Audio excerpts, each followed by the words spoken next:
Hey there! Creating breathtaking thumbnails that triple your views and traffic with Thumbnail Blaster is a piece of cake.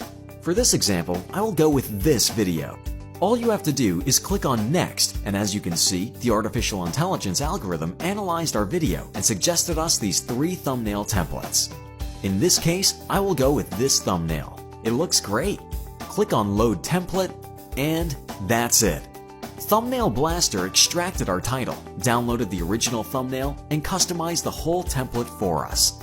If we want, we can simply use it as it is and save it. But let me show you how powerful our editor is.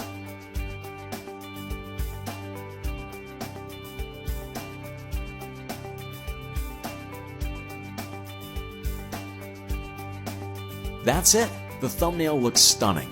Let's save this and publish it to YouTube. There it is. The thumbnail that we just created in a few seconds is now published and active on our YouTube video. Just take a look on how it looked before and how it looks now. Amazing, right? You see, it's that easy to triple your click-through rate, your views, and your traffic. Start using custom thumbnails on your current and future uploads, and I'm sure you will see a massive spike in views and traffic. If you want to find out more about Thumbnail Blaster, just click the link below and check out all the amazing templates that we have and the other amazing features.